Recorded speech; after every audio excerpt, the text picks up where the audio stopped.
So if I ask you where to go for information, you can tell me the internet, blah, blah, blah, where to go for knowledge, science, history, blah, blah. But I've asked you, where do you go to be homed for wisdom? And you get a deafening silence. And so what happens is,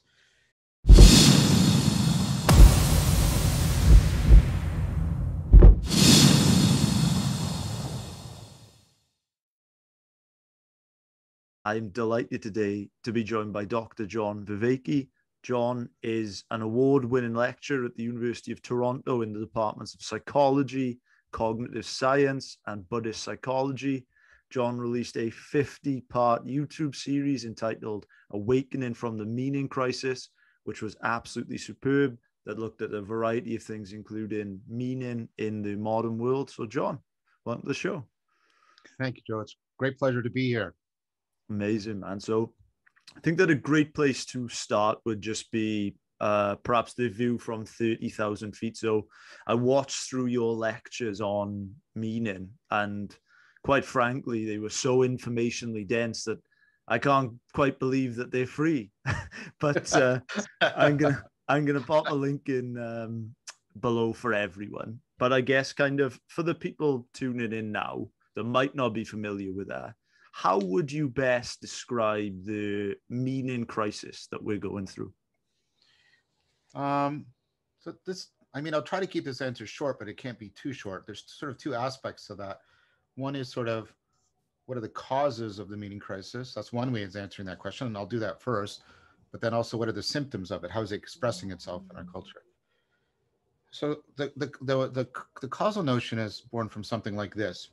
The very dynamically self-organizing cognition that makes us adaptively intelligent also makes us perpetually susceptible to self-deceptive, self-destructive processes. Now, there's a lot of argument and evidence for that. It's in the series, but I'm just going to take that as an initial premise, right? So the very processes that make us intelligent problem solvers also make us subject to foolishness. There's no domain of life in which we can't fall into self-deceptive, self-destructive behavior. And what that does is that self-deceptive, self-destructive behavior, foolishness, is not only bad in and of itself, but what it tends to do is it tends to erode at these fundamental dynamical couplings. That intelligence I talked about, it works by sort of dynamically coupling to the world and constantly redesigning and refitting itself to the world. And when that sense of connectedness to yourself, to other people, to the world is operating well, that you get a sense of meaning in life. Not the meaning of life, which is some metaphysical claim, but that your life is inherently meaningful. So the more you feel connected to yourself, the more you're not sort of at war with yourself, you have a fundamental sense of who and what you are, the more you have, the three loves with other people, eros, philia, agape, right? The more you can fall in love with with being itself, with reality, the more you have a sense of being connected to what's true and real. These all contribute significantly to your meaning. So the foolishness not only is inherently bad because it's self-deceptive and self-destructive, it also comes with the cost that it severs these connections, because instead of those connections opening you up to the world, the self-deception, self-destruction sort of closes you off to the world. Now you can think of that's what's happening in an addict. The flexibility of their mind and the options in the world are sort of shrinking right down. So, and they're losing agency, and they're losing connection. They lose their connection to themselves, to other people, to the world, etc. And so across cultures and across historical periods, cultures have come up with ecologies of practices for addressing, right, the self-deceptive, self-destructive patterns of foolishness and re-enhancing, right, those connections of meaning. So what they produce, these ecologies of practices, is typically called wisdom, the ability to overcome foolishness as opposed to knowledge, which overcomes ignorance, and to afford meaning as opposed to theory, which largely is about affording truth, right? And so wisdom is that process, and it's perennial, because there's nowhere we can point to and say, look, those people were free from self-deception and self-destructive behavior. They were free from foolishness. Or look, those people weren't pursuing, connections to themselves, to each other in the world. These are perennial issues. And so there's, right, we perennially need to cultivate wisdom.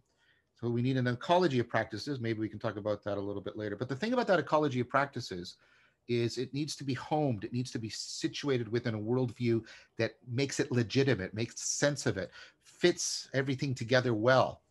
And for a lot of historical reasons that I go over in detail in the series, we've lost a worldview that homes wisdom. So if I ask you where to go for information, you can tell me the internet, blah, blah, blah, where to go for knowledge, science, history, blah, blah. But I've asked you, where do you go to be homed for wisdom? And you get a deafening silence.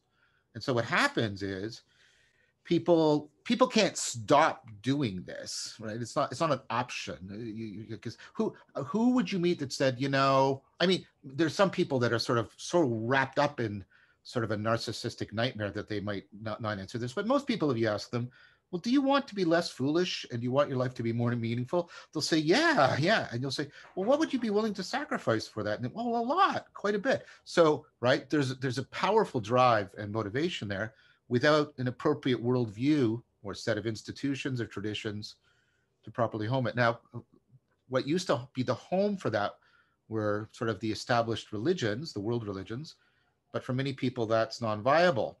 And we tried to replace the world religions with pseudo-religious ideologies in the 20th century, and we just drenched the world in blood. And so many people say, no, I don't want that. Totalitarianism, not good, right? Oh, but the traditional wisdom. So I can't not stop looking for wisdom. I'll do it on my own in an autodidactic, fragmented fashion. Or I'll just pretend that it's not an issue. I'll try and ignore the underlying anxiety, the ennui, the sense that like Hamlet, the time is out of joint.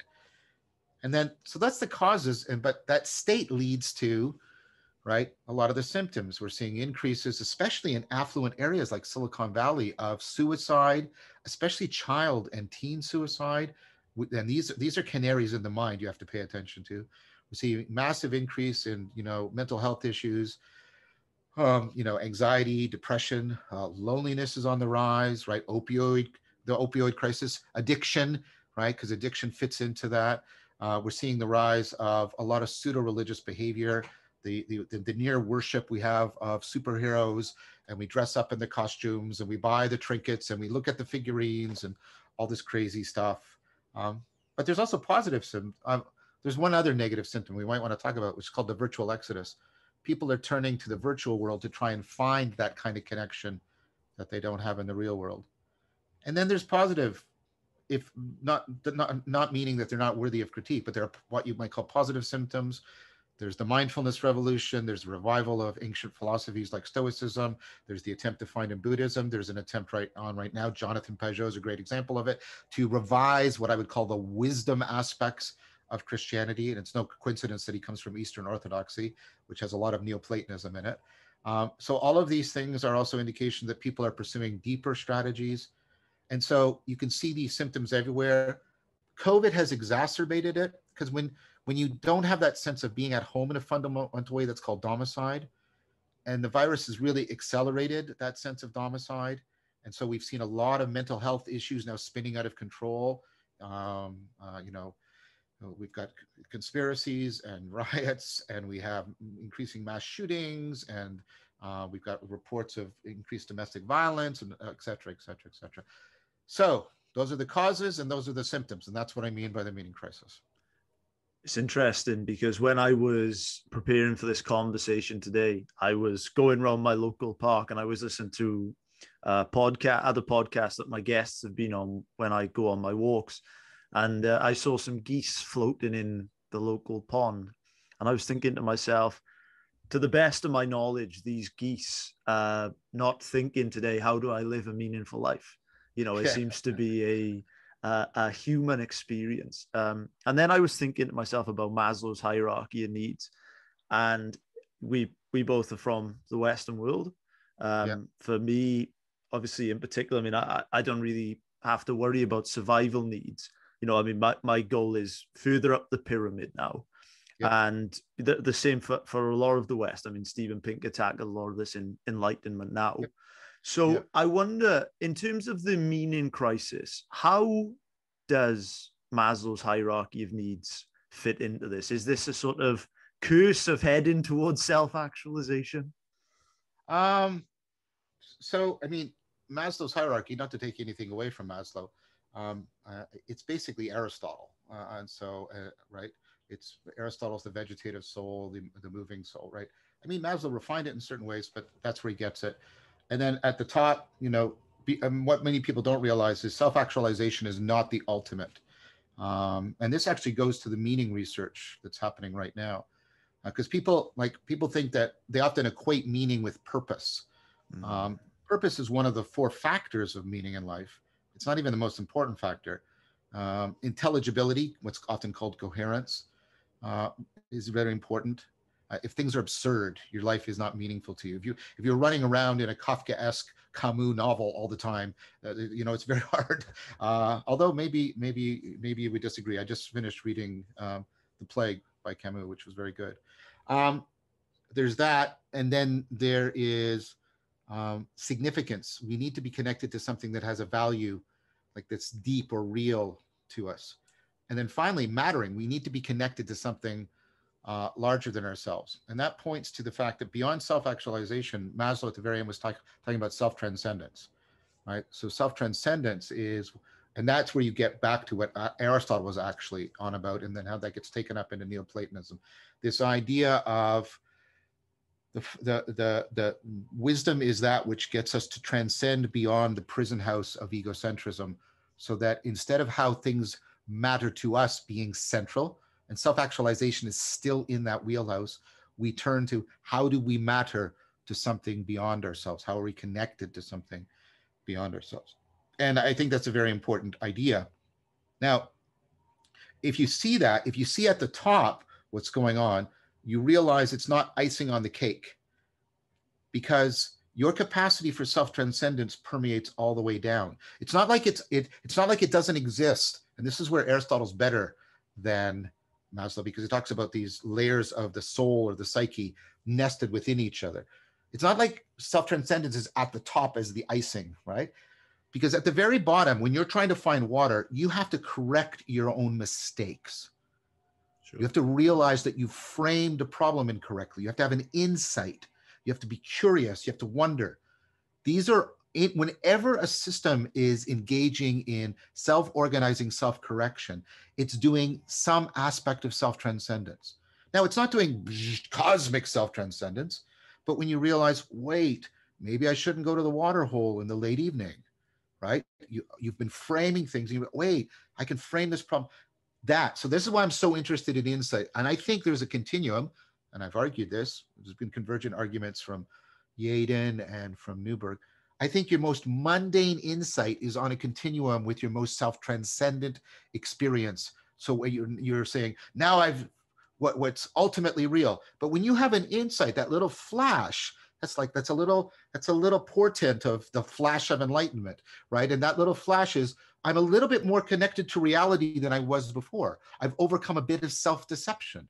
So, right, it's not, and again, I'm not denying what you're saying, but I'm trying to get you, I'm trying to exemplify what I'm talking about. I'm trying to get you to reframe it and not see this self-transcendence as the icing on the cake, but as something that is permeated throughout and is just being refined and refined and refined and refined and refined. And what you also see is a slow turning away from needs that are immediately about literally importing.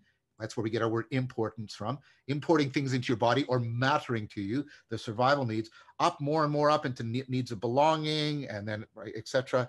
And it gets more and more broader, and it gets more and more oriented on reality and less oriented, until it finally, I think, comes to sort of a completion, a fruition in sort of full-blown self-transcendence.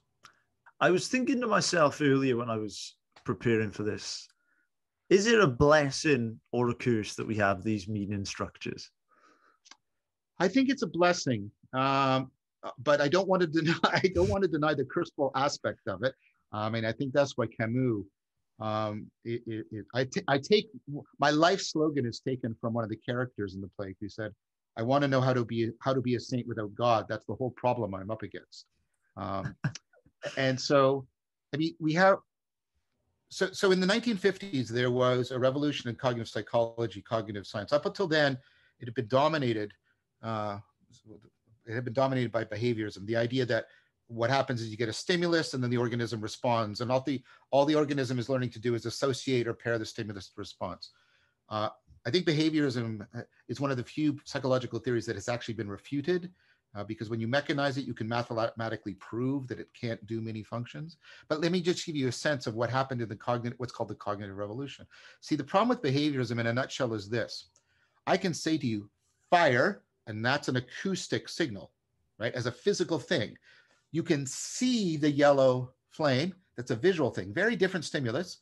You can smell the smoke, very different stimulus. And yet for all of those, you'll do the same thing. You'll run out of the room. Now, why do those three very different physical things produce the same behavior in you? Because they all mean the same thing to you.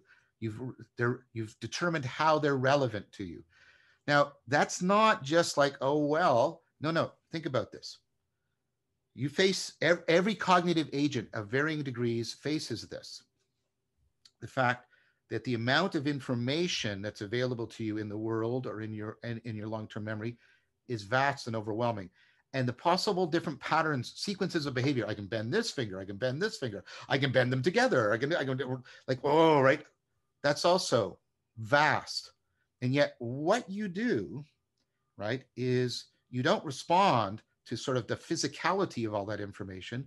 You somehow zero in on what matters to you, what's relevant information. You see, and so the fire, right, the word fire, the smell of the smoke, and the sight of the flame are all equally relevant to your trying to solve a particular problem of avoiding danger. And so if you didn't have that ability to make meaning, imagine if you had to check everything in terms of its raw physicality. You would treat everything like the way we do with people, a proper name, so this is Agnes and this is Tom. And after I've learned everything about Agnes, I have to start all over again with Tom, right? And it's like, right? And so like, imagine if you couldn't make categories, if you couldn't group things together in terms of how they're relevant to each other and relevant to you, you wouldn't be able to solve most of your problems. So you have two ways of responding to this. One is you can just be a really stupid creature that reacts just in terms of stimulus response mechanism, perhaps like an ant or something like that. Or you can try and grow intelligence. You can try and grow this ability to zero in on relevant information in a very dynamically evolving manner. If you're committed to the second, you're committed to meaning. And if you're committed to it, and again, meaning doesn't mean just the meaning of words in your mind. That's a mistake we make in our culture. In fact, we're using the word meaning as a metaphor. We're talking about how the way the words fit together so they fit my mind so I can fit the world. But most of your experience without language occurring is about, okay, how do things fit together? How do all of these experiences fit together? Right? And then how do they fit to me? Well, I can use this as a pencil, but I can also use this as a little spear. I can use this to stand for the letter I, right? What aspect, how does it fit to me? How do I fit to it? How do I use it to fit to the world, right? So if you're committed to intelligence, you're committed to meaning. Now, the advantage of that is the problem with the ant, right? They're so stupid, is you either make millions of you and you just die all the time, and then you can't be very large. You can't be multicellular. And you're also sort of limited, although ants have evolved quite massively. Right? But we, because of our general intelligence and because of our capacity for meaning, we can go into different places.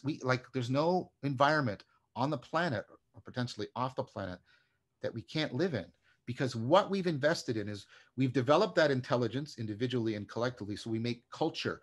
We have this huge machine that helps us make meaning and lay out the world for us.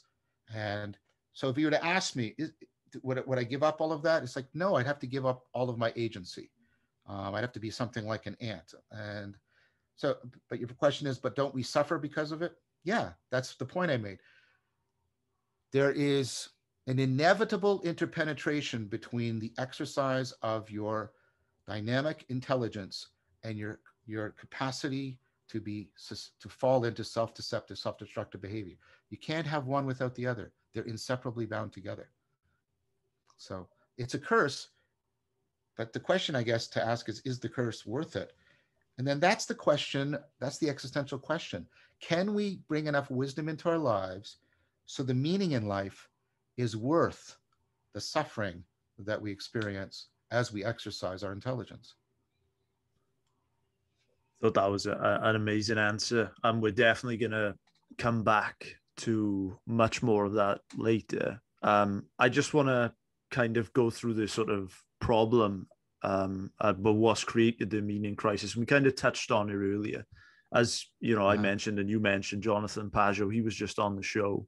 One thing which Jonathan and I, we spent a lot of time discussing was secularization, this sort of push towards this new age of the kind of the downfall of religion, which we've seen.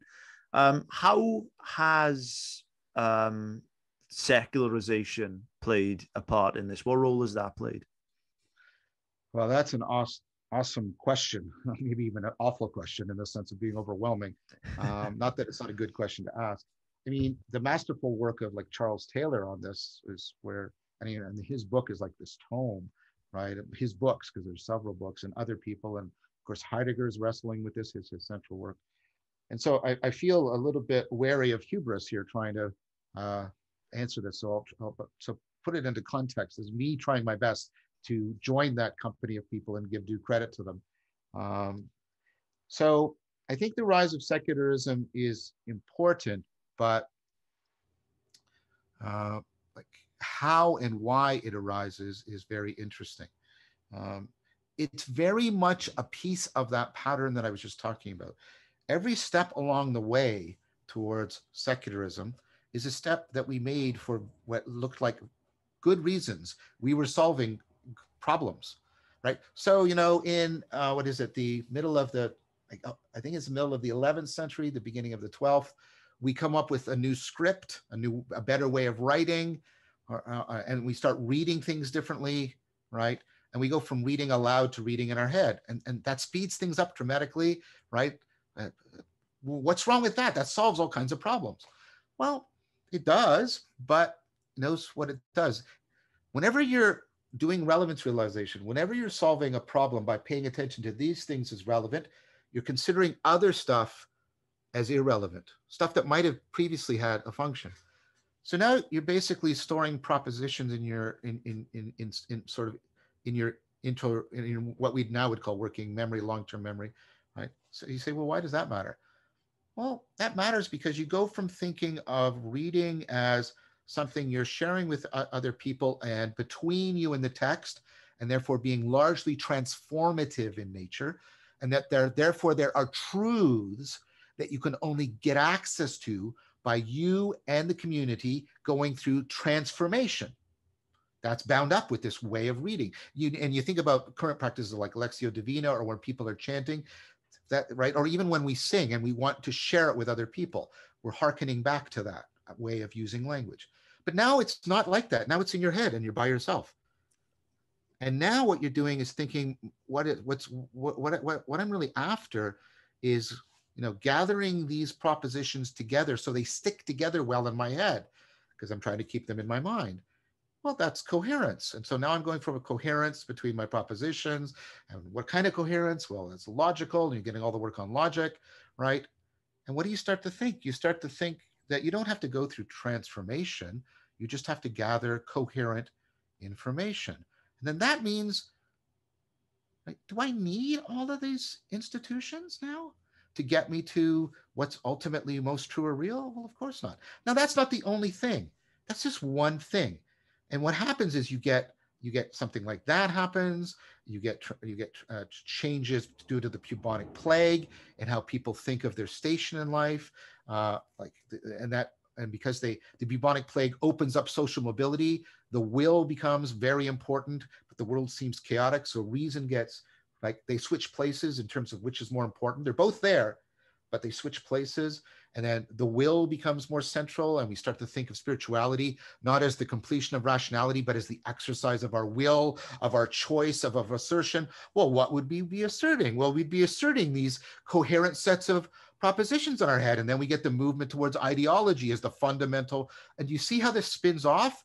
And all these things are, oh, that was a good idea. That was a good idea. And then we end up with, right, that we're in a position where we have a worldview that is this, like, and I'm talking about, go through the Renaissance and the Reformation and the scientific revolution, and you get this purely propositional, and I'm a scientist, so I love science. Let's state that right off. But you get this purely propositional theoretical structure, right? The truth of our propositions, we have a theoretical in that sense. I don't mean in the sense of not real. It's all theory based. We have a theoretical worldview that not only does it not require transformation, like spiritual transformation, it doesn't require the cultivation of wisdom. We don't even belong in it because, right, we have scientific explanations for potentially everything except how we generate scientific explanations. We don't fit into that scientific worldview. And like, again, there's no cabal, there's no evil mustache villain. Every step along the way, people are doing things to try and solve problems. And what's happening is there's this massive interconnection of things that erodes away the worldview. Now, Jonathan's right. I mean, I have to speak as a scientist here because that's my relevant area of expertise. A scientist, perhaps, as a philosopher. The cultivation of wisdom. My my RATA, and also former student of mine, right back from high school, Junsen Kim. He's done research as he's working towards his MA and his PhD, like good empirical research showing that if you belong to a religious tradition, you're much better at cultivating wisdom because you got a home for the ecology of practices. You're not in this autodidactic, fragmented, confirmation porn thing that people are often doing with their spirituality, right? You're better than the secular person. The evidence seems pretty clear about that. But you know what? What it also shows, there's no significant difference between the religious positions, right? So if you're in Buddhism or Christianity, you'll do better than a secular person, but there's no advantage in being in Buddhism or Christianity. Now, Jonathan won't want to hear that part, but now notice the double-edged sword of secularism there. Because of secularism, because I can do this science without having to commit to a wisdom tradition, I can actually do the science. But the paradox is the science shows me that the secularism actually undermines the cultivation of wisdom that I'm studying and that I would ultimately like to emulate and follow. It's really, really interesting. And I would love to pick up on a few things that you said. You talked about Buddhism and Christianity. Sure. In terms of this meaning crisis, I spent a substantial amount of time out in Nepal, out in Asia. At the time, they were the 30th poorest country in the world, very, very poor country. But at the same time, when I was there, I was amazed by the sense of community, by how happy the people were. So I would love to know, in terms of this meaning crisis, how does it differ by culture? Are the West particularly suffering in comparison to the East? How does that play out across the globe? Well, yeah, because we've separated things. Like we even have these categories and we invented them and then we think they're universal. Like we have this category religion. Most cultures don't have a category. They don't have a term for that. There's no clear distinction between religion, philosophy, science, right? A good life, culture. They're all woven together. The West has done this thing again. You say, well, it's just bad. It's not bad. We do things because we figure out when we analyze things, break them into the parts, we can figure out how the parts work, and we can sometimes put the parts back together in a better way. And that's a big part of it. But we pay a price for that. So we solve a bunch of problems, but what we do is we start to lose a sense of how important or relevant other things are that we're losing. Again, this double-edged sword. So it's not a coincidence, by the way, that what you found, it's generally the case that poorer cultures have higher meaning in life and they tend to give more value to wisdom. And you might say, well, that doesn't make any sense. Well, it does, because it only seems confusing because we have confused things together that should be, and here I'm invoking something, right? We should analytically distinguish them. So let's do that carefully. First of all, between wealth and what's called subjective well-being. So subjective well-being is your sense of how good your life is, in like how contented you are with it. Do you feel like basically free? Are you getting enough pleasure? Right? It's like, yeah, I like my life. That's subjective well-being. And what we've come to believe in the West is the way we increase that is by increasing wealth, right? We increase wealth, we'll increase subjective. So, and this is, this is running through Pinker's enlightenment now. Look at all my graphs for how material wealth has gone up, right? And it's just supposed, not unfairly to him, but I think too simplistically by him, that that's sufficient for subjective well-being. What the research shows is the relationship is more nuanced and curvilinear. Initially, changes in wealth make a significant impact on subjective well-being because you're getting out of poverty, right? But once you get out of poverty, reliably out of poverty, right, you have to make vast changes in wealth to make very small differences in subjective well-being. And we know this. And we even have artistic tropes about the people getting wealthy, and then they can't stop because they've learned the lesson that wealth, right, produce it. And so they just keep more. And what do you do after you have $20 million? Like, oh, just more, right? And all that sort of stuff. And we also know you've got, your audience has probably heard the literature, which is largely correct.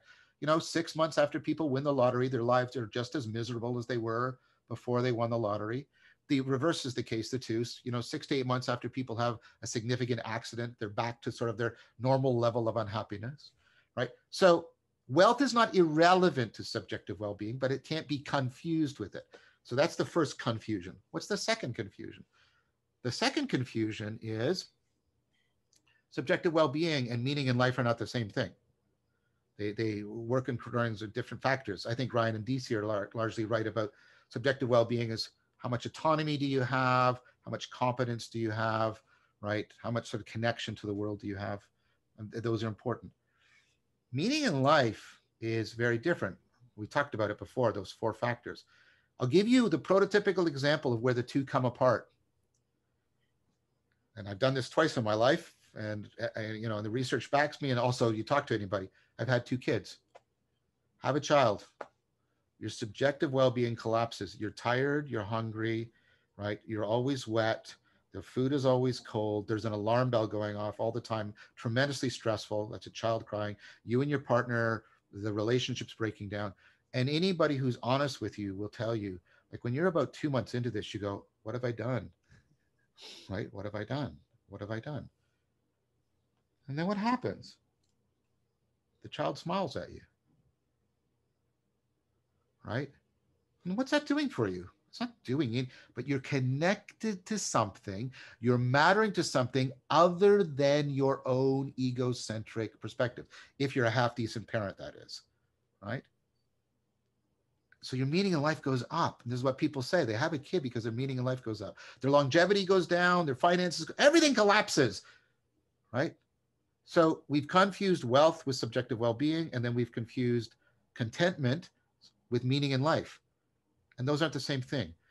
And when you're in a poorer culture, right, you compensate for, right, subjective well-being and, right, and for wealth being much more precarious by ramping up the meaning in life machinery and ramping up the wisdom. Because one thing you can do is reduce your own self-deceptive, destructive behavior, connect to other people, be there for them, have them be there for you.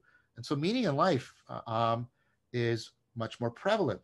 This is also why religious, and by religion, I mean something very broad that would include, I don't mean just worship. I think of Buddhism and Taoism also as world religions. Many people do, so that's not controversial. But these cultures also tend to be more religious in that sense, right? They care about wisdom. They care about education, not as how do I prepare for the market, but how do I get one generation to help the next generation in the project of cultural ratcheting up. We are different from all the other organisms with culture. We don't have to start afresh with every generation. We can build and build and build and build and build and build. And so cultures that are, I'm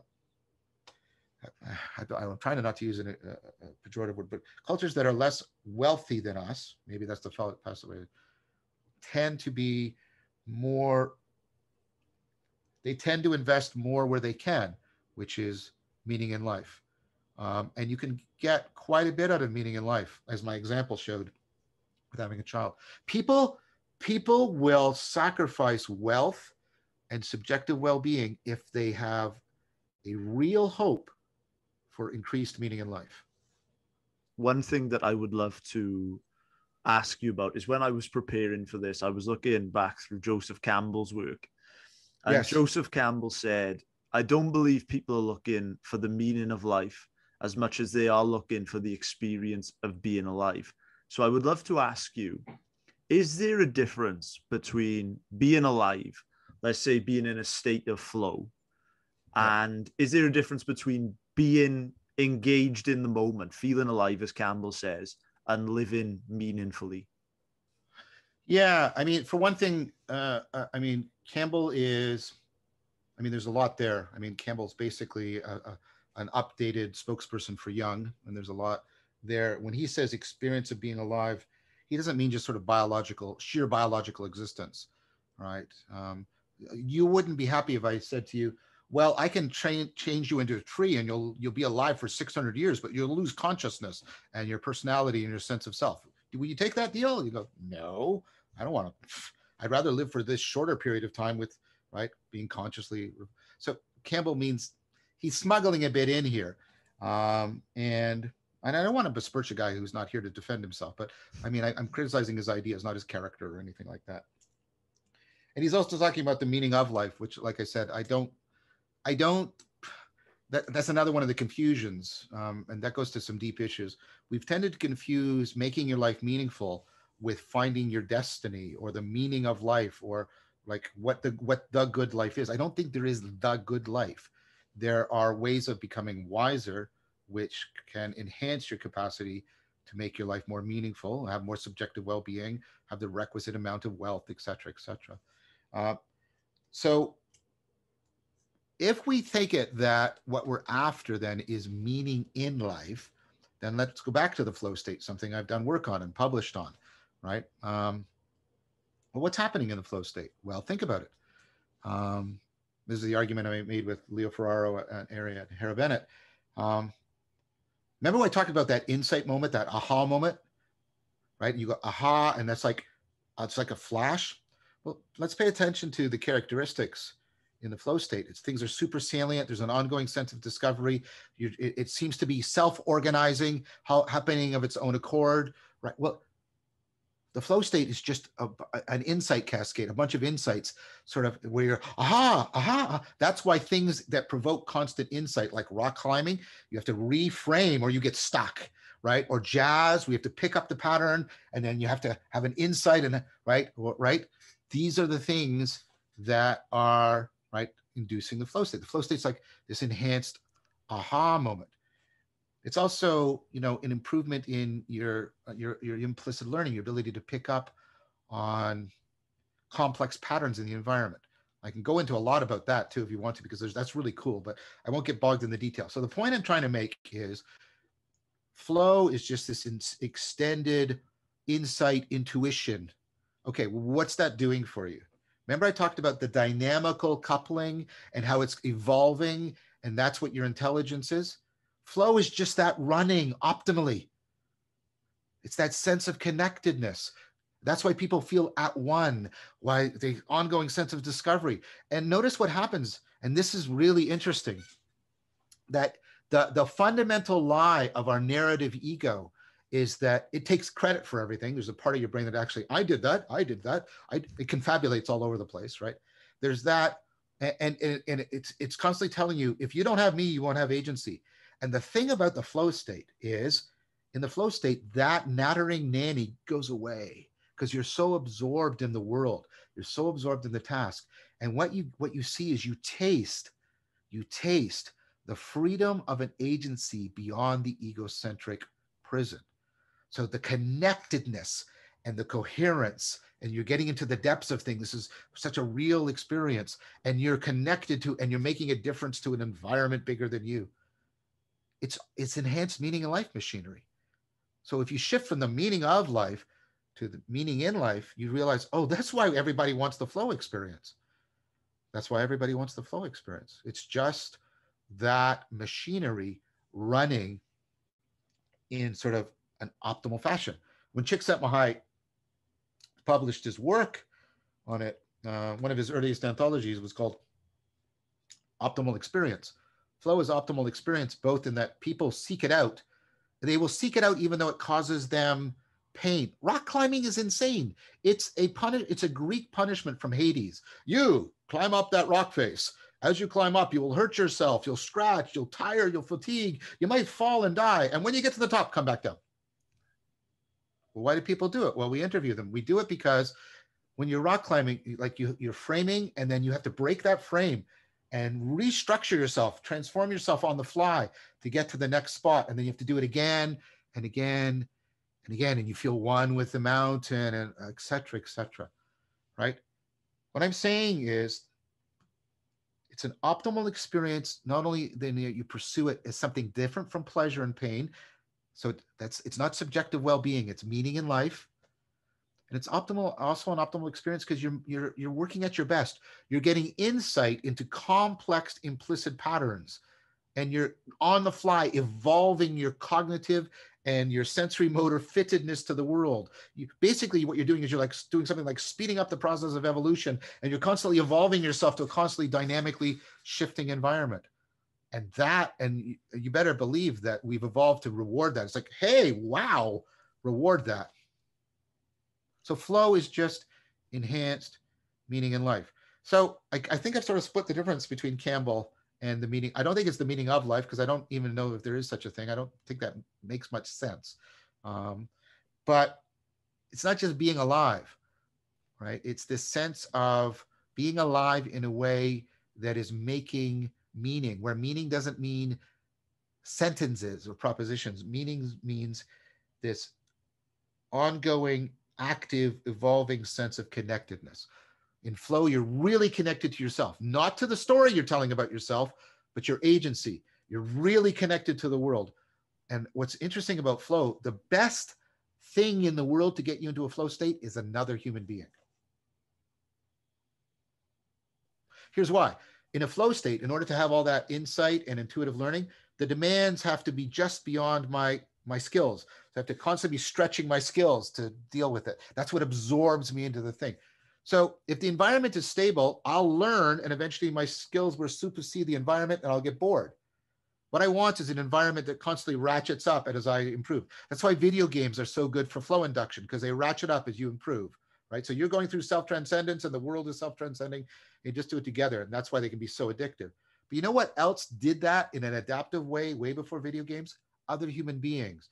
You're in a conversation, and it's like jazz. You framed it. The person picks it up and reframes it, and you go, "Whoa, I hadn't thought of that." And then you have to meet that, and then you just flow yourself up. And I'm really interested in that process where we get flow between us and within us, coordinated together.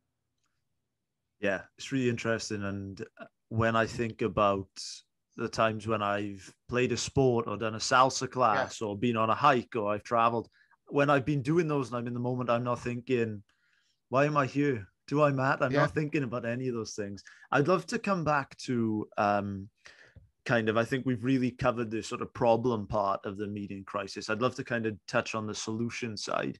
So earlier you talked about how you had instantiated meaning through having 2 children. Earlier, I was thinking about evolution, and I was thinking about some things that evolution has made advantageous. So clearly it is advantageous to cooperate. If you do something altruistic, you will feel good. If you have children, as you mentioned, if you do your job, you will probably feel good too. So I would love to know, what are some ways that we can instantiate some meaning into our lives? Well, I mean, that's a very good question. I'm doing work with Junsen Kim again, Talia Vrancidis, Philip Rizwick. We've on trying to sort of get all the literature together and the kind of things that will make your life more meaningful. Our culture gives us sort of, again, help that also hinders. Having children, it can make your life more meaningful. And so let me. The two things we're trying to. So we have this huge thing of meaning that we need to cultivate, because we're really complex, right? And we're trying to inherit all of our culture and pass it on, and it's like, it's huge. And we used to have, a vast ecology of practices in which people were doing many different things to transform themselves, to overcome the self-deception and enhance the connectedness. And it was with a huge collective and a tradition, and a culture, and you had all of this, had God and culture and history and tradition. And then what we've done is we've decided we don't have any of that, and we'll try and find it in two things. We'll try and find it in our romantic relationships and in our families. Now, romantic relationships and families are good things. Like, they're good places for, being connected to something beyond yourself, right? Getting into collected flow states. Right? But let's take a look at romantic relationships, right? Do they live up to their promise generally for most people? About 10% of people find their soulmate in the romantic world. That's a pretty low failure rate, actually. That's almost as bad as the diet industry. The diet industry only has about 5% success. And like the diet industry, you can sell a lot with romance, like you can sell a lot of diets, but the diets largely fail. I wish I had that success rate. I wish people would give me billions of dollars and all I had to do was succeed 5% of the time. That would just be amazing. I'm held to a very different standard. Romantic relationships are about that. Now, what you may say is, okay, but mine still works. It does. And so there's another chunk of us that manage to get relationships and keep them going with sort of, they're semi-precarious and we're always working at it. And we find, and what we get to is, you can ask people this, is your relationship meaningful to you? Yes, it is. Is it everything you hoped it to be? No, it's not. And so people, I'm not saying like people settle. I'm trying to say I think we're being unfair in our expectations. That's what I'm trying to say for our romantic relationships. We're trying to get everything we used to get from God and religion and philosophy and culture, right? And art, and like out of this person. Like, no human being can bear that. That's just enough. In a similar fashion, your family can't bear that. Now, family matters. It does. Romantic relationships, but our culture has basically, enjoy your job. That's just subjective well-being. And then once you're done your job, right, go home and be with your family and your loved one, and that will take care of all the meat. And I'm sorry, it's not sufficient. Those things are necessary, but they're not sufficient. So what do you have to do then in order to make up for that lack? First of all, you have to consider, stop confusing the intensity of a connection with its depth. So we are entertaining ourselves to death. Think about the hours we're spending just keeping ourselves focused on something that is ephemeral, the screens, right? And we know that this is bad for people's mental health. The research is just consistent and growing. This is bad. So you gotta think about. I realize I'm making a weird self-critical point. You have to go on a better diet with your attention, right? Get more nutritious attention. Well, what's more nutritious attention? You have to put attention into the aspirational project of undergoing self-transformation. Look, the processes of self-deception are complex dynamical systems with many parts. That's why when you have self-destructive, self-deceptive behavior, and you know that it's that's not sufficient for. That's why people go into therapy. They know they shouldn't be doing X or Y, and they keep doing it. Well, why? Because the process is so complex and self-organizing, and you're poking at it with your one-shot intervention. I'll just change my belief. Good luck with that, right? Oh, my belief changed. Yeah. And you poke at this big hydra monster with your little knife of belief, and you stab one of the heads, and the rest of them all reconfigure, and it keeps going. That's why you have to do therapy. You have to go into AA. You have to do all this other stuff.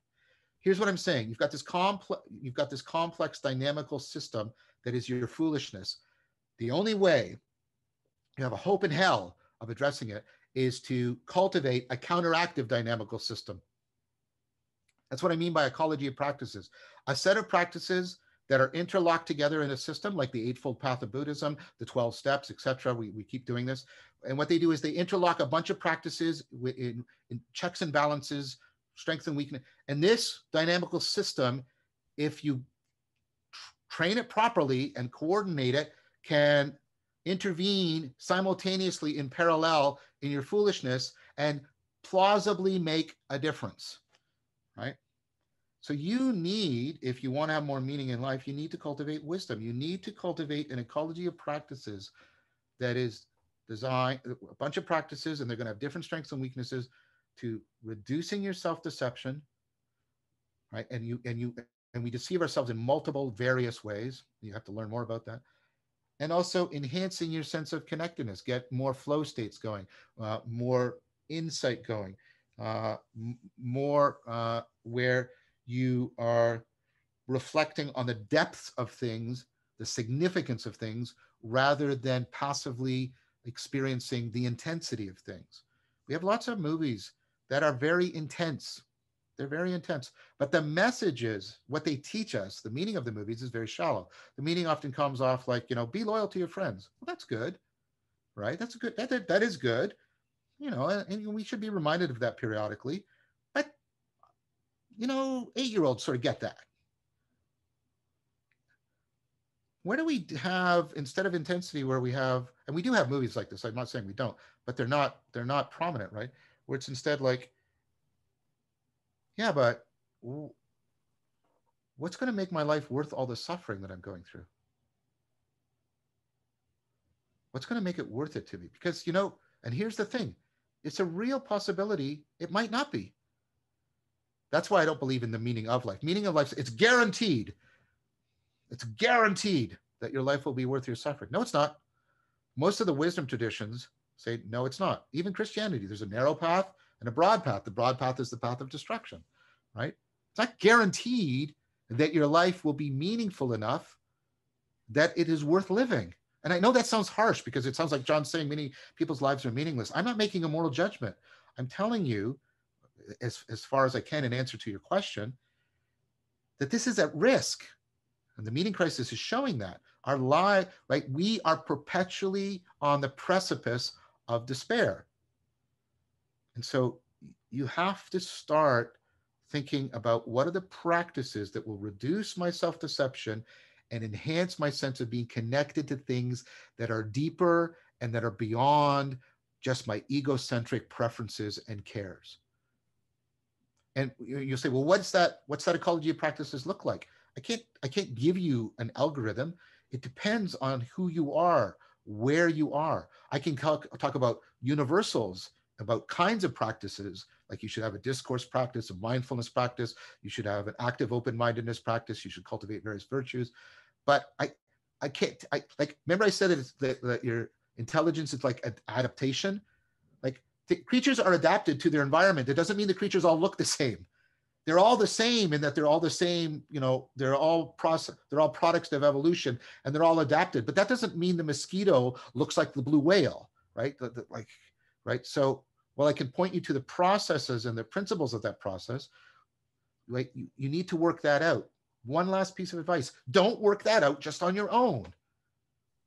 Right? The evidence is mounting, again, something that the wisdom traditions have said for long, the Buddha, the Dharma, the Sangha, you have to go to church, blah, blah, blah, blah.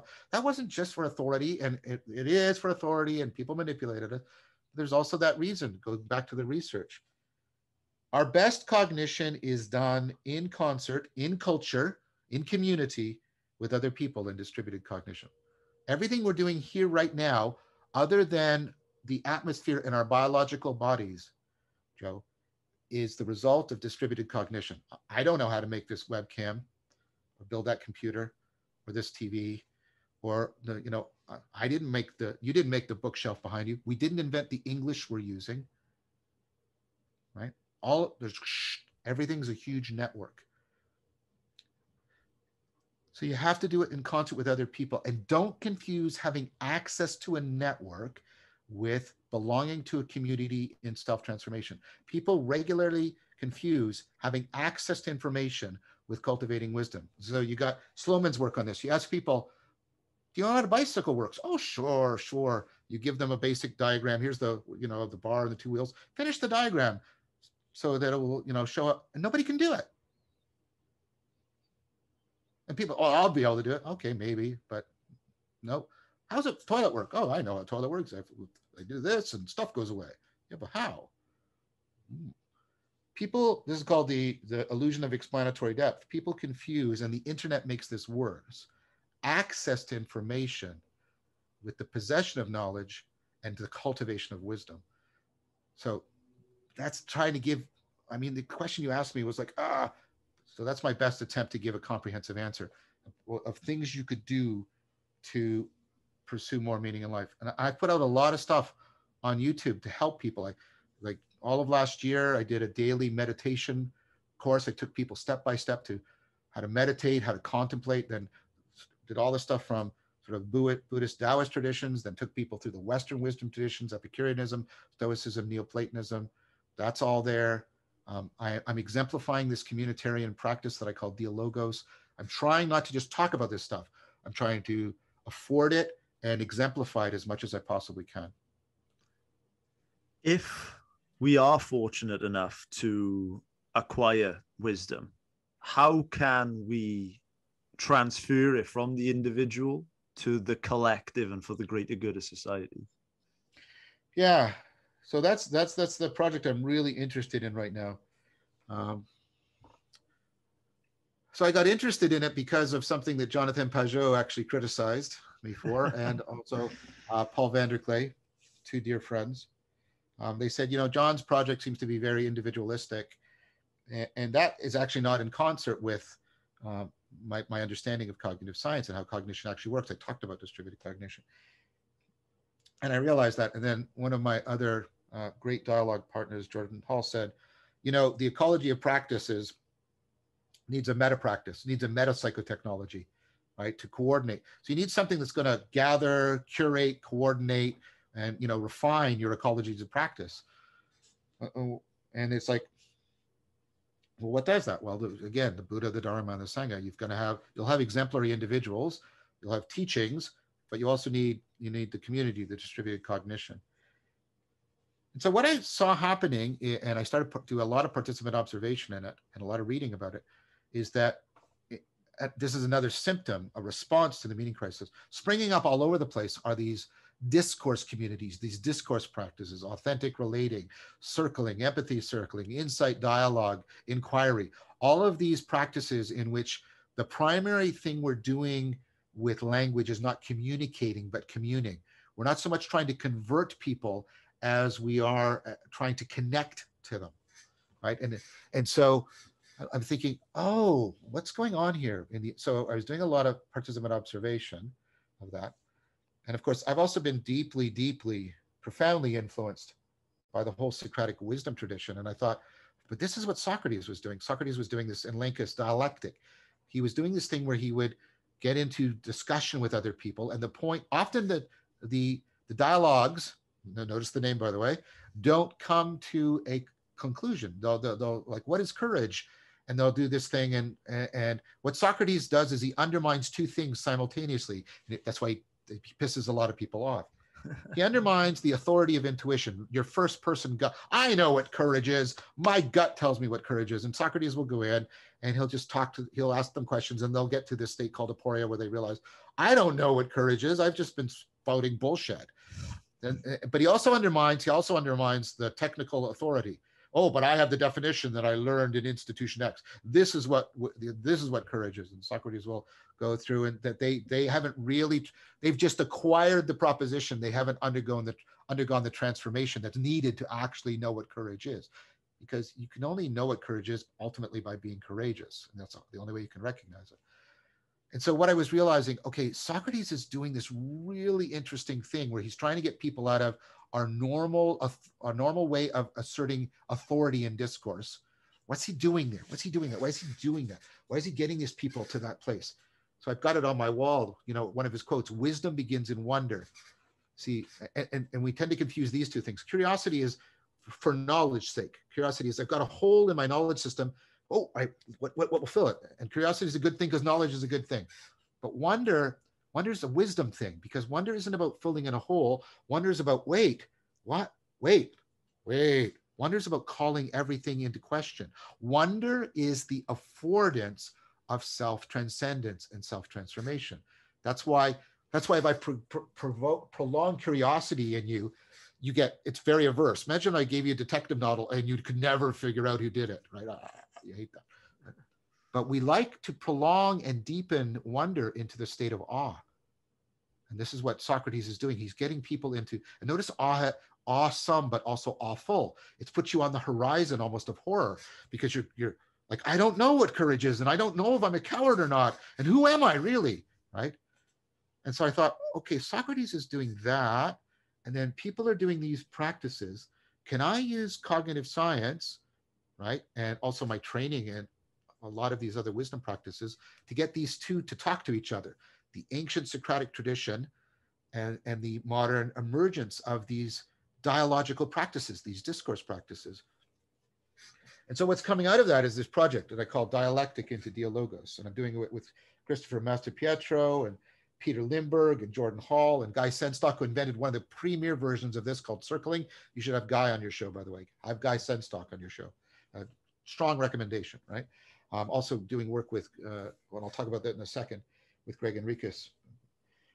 So what's going on here, right, is, I was trying to think, and when I was talking, Guy and I have become good friends, and he's saying, you know, my thing is, I like what you do in circling, and what happens in circling is you're doing these practices where you're sort of bringing mindfulness of yourself and mindfulness of the other person, because you're trying to connect as much as you can to you and connect as much as you can to the other person. And then all the people are trying to connect to the flow.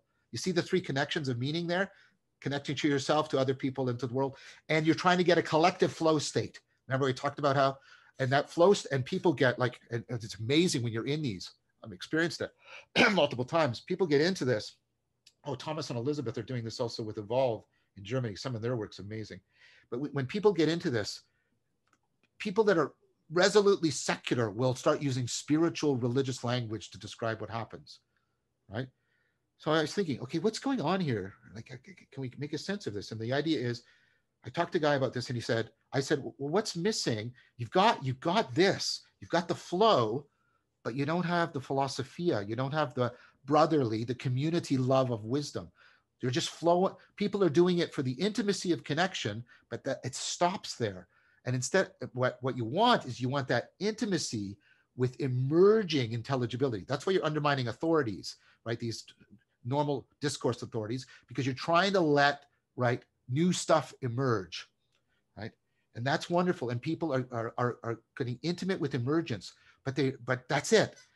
But what they could do is that intimacy with emergence, the emergence of new intelligibility, new insight, new perspectives, new ways of being and seeing, that can be coupled to the cultivation. That intimacy can become the shared philia, love, philia of Sophia, of wisdom. There's no philosophy, not in the academic sense, but in the cultivation of wisdom. So I'm working with Guy and Chris well, how can we take something like circling and how can we modify it, bring in more and more Socratic elements step by step until people are not only getting into the flow state, but that flow state is getting them to flow towards wisdom. The practices you can do, the skills you can do, there's dialectic. And I like to separate these two terms for the reason. Dialectic is something you can do. You can cause dialectic to happen. But dialogos is if the thing catches and takes on a life of its own. So the logos, that's where we get the word logic from. It's also in like any ology, psychology is the logos of the psyche, right? And logos, especially for the Neoplatonists, it's a dynamic principle of self-organization that makes things make sense. It makes things and makes sense, it's right. And so what happens is there's a logos that takes shape, right? And it's interesting, everybody talks about it. They talk about the we space. In addition to everybody that there's there, because they're in this shared flow state, there's the dynamical system of emerging intelligibility that they all experience collectively, but they don't individually own or generate. Right? It's almost like a purely secular seance or something like that, right? And what's going on, right, is that emergence, right? That logos, if it catches dia logos, and you're willing to dia by means of, if you're willing to follow it, right, and reflect upon it, and bring virtues to bear on it, it can become that flow can become philosophia. So what can you do? The way an individual can use their intelligence to become more rational, become less self-deceptive, and ultimately use their rationality to become wise, which is rational in many different domains, many different kinds of knowing. Individually, we can use dialectic to engender a dialogos in which we are flowing, not just getting our intelligence flowing, but flowing our intelligence towards collective wisdom.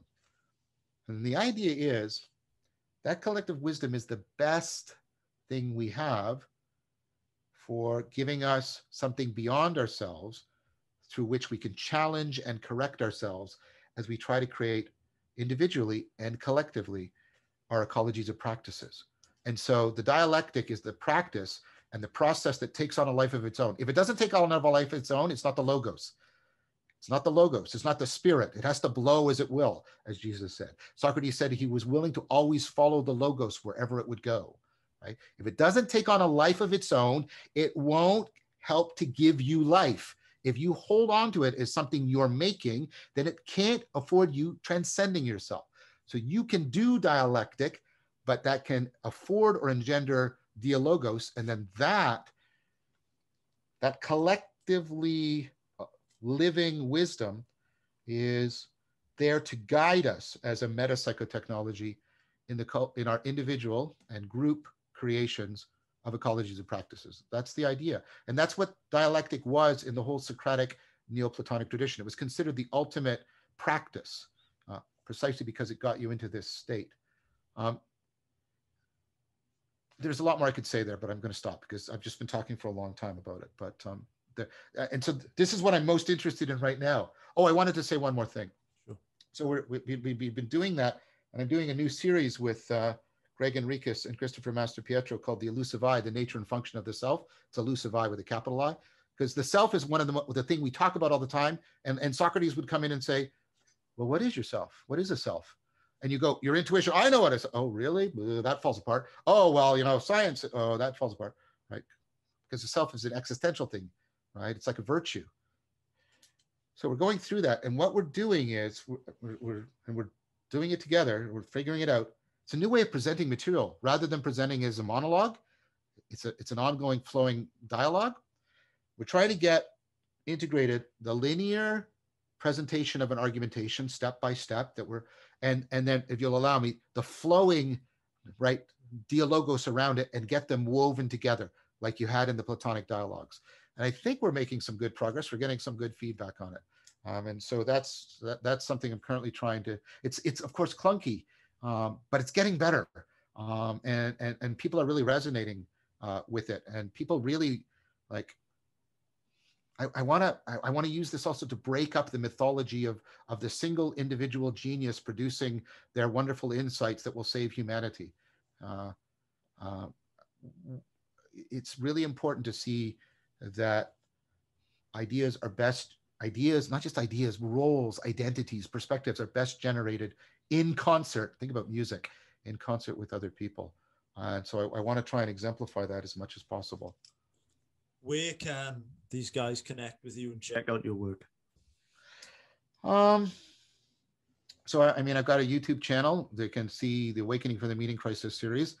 I have an ongoing dialogical series called Voices with Vervaeke, where I attempt to get into dialogos with people. I have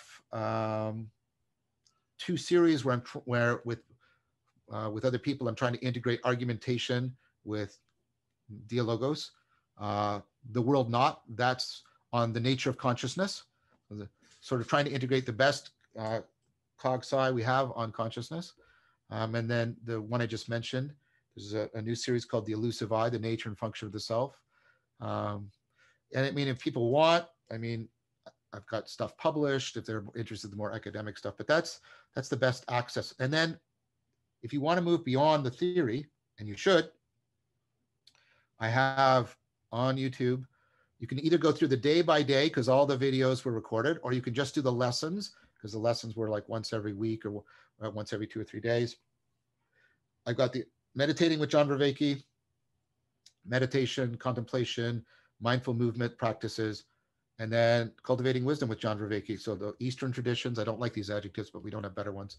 The Eastern wisdom traditions, the Western wisdom traditions, actual training in all of them, and actual guidance, design principles about how you would collate them together and coordinate them together, curate them together to make an ecology of practices. And then associated with that, I have a Discord server, Awakening from the Meaning Crisis. I think there's about a 2,000 member community, and they're doing a lot of these ecologies of practices. And if so there's the courses, and then there's a community like a Sangha you can join. So there's lots there. John, you've brought so much value today. I've followed you for a long time. I'd love your work. I'm sure our audience are going to get so much out of this. You're a real force for good. So, man, thank you so much for coming on the show. Well, thank you. I hope I can live up to that. But I do aspire to it. So maybe that's what I'll say. Thank you. I've really enjoyed it a lot. Like I say, you've had Jonathan on. I think that's great. I think you should have Guy on. I think Guy will be if I'm sort of more yang, and right, and because that's what people say. Guy is more yin, but man, you'll find your like my one of my criteria for dialogos is if both people get to places they couldn't get to on their own. That's the main thing. Right? It's the opposite of the entrenched positions fighting with each other, right? And Guy will get you to places you couldn't get to on your own, and you won't even realize it's happening. And he's really, really cool.